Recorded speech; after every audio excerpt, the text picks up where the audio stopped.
Hello friends, जैसा कि आप सभी जानते हैं कि 2023 से 10th क्लास का जो पेपर का पैटर्न है वो चेंज हो चुका है और 20 क्वेश्चन OMR शीट पर करने के लिए आए हैं और जो 50 नंबर की जो थ्योरी का पेपर होगा, तो मैं आपके लिए 20 जो क्वेश्चन ऑब्जेक्टिव हैं वो भी मैं आपको बताऊंगी कि किस तरीके से ये आए हैं और उनके आंसर क्या हैं, और जो पूरा पेपर है वो मैं आपको दिखा दूंगी। और देखिए, आज का ये पेपर है हमारा हिंदी का, हमारे सामने है और पेपर कोड है 801 DE। तो देखिए फ्रेंड्स, इसमें क्या है, सबसे पहले हम देखेंगे जो OMR शीट पर क्वेश्चन आए हैं। तो देखिए आपके सामने ये क्वेश्चन है कि पहला क्वेश्चन है, पंडित प्रताप नारायण मिश्र लेखक हैं, किसके हैं? तो मैंने पहले से ही इन पे सही आंसर पर राइट क्लिक लगा करके रख रखा है। तो देखिए इसका आंसर होगा भारतीय हिंदू युग की। तो ऐसे हम 4 ऑप्शन नहीं पढ़ेंगे तो हमारा टाइम भी बच जाएगा, डायरेक्ट हम आंसर देखते जाएंगे। दूसरा क्वेश्चन है, गुनाहों का देवता रचना की विधा है, तो यह उपन्यास है। तीसरा क्वेश्चन है, हंस पत्रिका के संपादक थे, तो हंस पत्रिका के जो संपादक थे वो मुंशी प्रेमचंद थे।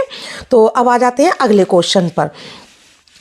अब अगला क्वेश्चन है हमारे सामने चौथे नंबर का, कलम का सिपाही की विधा है। तो कलम का जो सिपाही है ये जीवनी है और लहरों के राजहंस के लेखक हैं, तो इसके लेखक मोहन राकेश हैं। आचार्य रामचंद्र शुक्ल एक हैं, आचार्य रामचंद्र शुक्ल क्या हैं? आलोचक हैं, तो इसका आंसर होगा C, आलोचक। आकाशदीप के लेखक हैं, तो इसके लेखक जयशंकर प्रसाद हैं। अगला क्वेश्चन है 8 नंबर, तो मेला आंचल के रचनाकार हैं, तो इसके रचनाकार फणीश्वर नाथ रेणु हैं। अगला है, केशव दास काव्य धारा के कवि हैं, तो किस काव्य धारा के कवि हैं? ये रीतिबद्ध काव्य धारा के कवि हैं। रामचंद्रिका रचना है, ये केशव दास की रचना है। अगला क्वेश्चन है, करुण रस का स्थायी भाव है, तो इसका स्थायी भाव होता है शोक, इसका आंसर हो जाएगा शोक। अगला क्वेश्चन है, सोहत ओढ़े पीत पट श्याम सरोनी गात मनौ नीलमणि शैल पर आतप पर्यो प्रभात। जैसा कि ये सबको पता है कि जिससे दोहे में मनु मानो जनो जानो आता है तो उत्प्रेक्षा अलंकार होता है, तो इसलिए इसके आगे ना मनौ नीलमणि शैल पर। तो देखिए इसमें क्या मनो से पता चल रहा है, इसमें उत्प्रेक्षा अलंकार, तो इसका राइट आंसर होगा उत्प्रेक्षा। नेक्स्ट क्वेश्चन पर आ जाते हैं। नेक्स्ट क्वेश्चन है हमारा, रोला छंद में कुल कितने चरण होते हैं? तो इसमें 4 चरण होते हैं। अगला क्वेश्चन है, अधिग्रहण शब्द में प्रयुक्त उपसर्ग है, तो इसमें क्या है, अधिग्रहण में अधि प्लस ग्रहण होता है, तो अधि इसका उपसर्ग हो गया, उपसर्ग आगे लगता है ना। अगला क्वेश्चन है, प्रत्यय के कितने भेद हैं? प्रत्यय के 2 भेद होते हैं। तिरंगा में कौन सा समास है? तो तिरंगा में द्विगु समास है, क्योंकि तिरंगा क्या है, 3 रंगों का समूह, तो द्विगु क्या होता है, ये द्विगु समास संख्यावाची होता है, तो इसलिए इसका आंसर होगा द्विगु।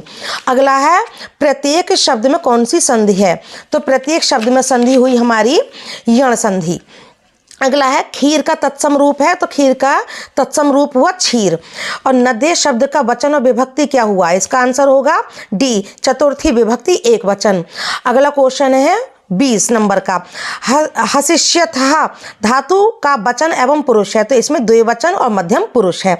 इस तरीके से फ्रेंड्स आपके सामने जो मैंने 20 क्वेश्चन पढ़ के बताए हैं, ये सारे वो क्वेश्चन हैं जो OMR शीट पर आपके लिए करने को आए थे।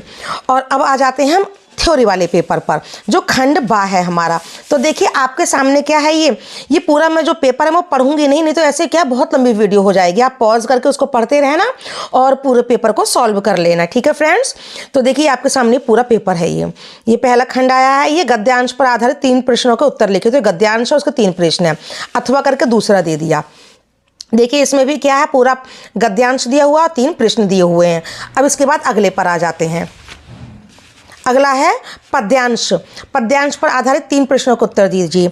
तो क्या देखिए इसमें क्या आपके सामने पूरा पद्यांश दिया हुआ है और इसके ये 3 प्रश्न दे दिए, तो आप क्या इसको पूरा पढ़िएगा और इन 3 प्रश्नों के आंसर देख लीजिएगा। अब इसके बाद अगले पद्यांश पर आ जाते हैं। देखिए ये है, तो इसमें दिया हुआ है, उधो मोहि ब्रज बिसरत नाही, ये पूरा पद्यांश दिया हुआ है और इसके 3 प्रश्न ये दिए हैं, ये इसको आपको इसमें से छांटने हैं। अब आगे आ जाते हैं। तो आगे इसमें देखिए ये दिया हुआ है, दिए गए संस्कृत गद्यांश में से किसी एक का संदर्भ सहित हिंदी में अनुवाद कीजिए। तो पूरे गद्यांश दिया है, ये 2 दिए हैं, तो इन दोनों में से अथवा करके है, तो किसी एक का हमें क्या करना, अनुवाद करना संदर्भ सहित। अब आगे आ जाते हैं 24 नंबर पर। तो इसमें दिया है एक संदर्भ सहित हिंदी में अनुवाद कीजिए। तो क्या है, ये 2 दे रखे हैं आपके सामने, तो इन दोनों में से पद्यांश में से क्या है, एक का हमें संदर्भ सहित क्या हिंदी में अनुवाद करना है। अब अगला क्वेश्चन है हमारा 25 नंबर का। तो एक खंड काव्य दिया हुआ है, तो खंड काव्य के इसमें काफ़ी सारे आपको दिए हुए होंगे, का खा गा घा करके, और हर का मतलब उसमें क्या आपको 2 क्वेश्चन दिए हुए होंगे, और उनमें से क्या है, दोनों में से किसी एक का करना है। जैसे आपके स्कूल में करवाया गया मुक्ति यज्ञ, तो आप इन दोनों में से कोई एक कर लेंगे, और ज्योति जवाहर कराया गया होगा, तो इन दोनों में से किसी एक प्रश्न का उत्तर आपको देना है। ठीक है, अब इसके बाद देखिए आगे दे रखे हैं इसी के, इनमें से किसी एक कि हमें क्वेश्चन करना है, 2 में से कोई एक। जैसे मेवाड़ मुकुट का कराया हो तो ये कर लेना, अग्र पूजा का हो तो उसमें से दोनों में से किसी एक का करना, जैसे मातृभूमि के लिए कराते हैं हम, तो इन दोनों में से किसी एक का कर लेना है। ठीक है, देखिए अब सब दे रखे हैं इसमें, कर्ण का, कर्मवीर, भरत का, तुमुल का। अब इसके आगे आ जाते हैं 26वें क्वेश्चन पर। 26वां क्वेश्चन आपके सामने दिया गया है, ये जीवन परिचय, रामचंद्र शुक्ल, राजेंद्र प्रसाद, जयशंकर प्रसाद, इनमें से एक का करना है, और इन तीनों में से किसी एक का करना है। अब आगे बढ़ जाते हैं, लास्ट में आ गए हम, पाठ्य पुस्तक में से किसी एक श्लोक को लिखे जो इस प्रश्न पत्र में ना आया हो। ठीक है, और अब 2 प्रश्न के उत्तर के संस्कृत में देने, इनमें से कैसे कि हम क्या 4 में से किन्हीं 2 के संस्कृत में देंगे।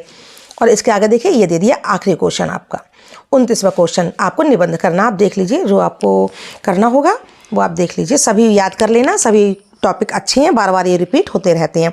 तो फ्रेंड्स, इस तरीके से मैंने आपको 2023 का ये जो पेपर था पूरा, ये मैंने आपको दिखा दिया है। और अब अगले साल से सब क्या है, इसी पैटर्न पर सारे पेपर आया करेंगे। तो फ्रेंड्स, आप ऐसे ही तैयारी करिएगा, अब जो नए आने वाले स्टूडेंट्स हैं।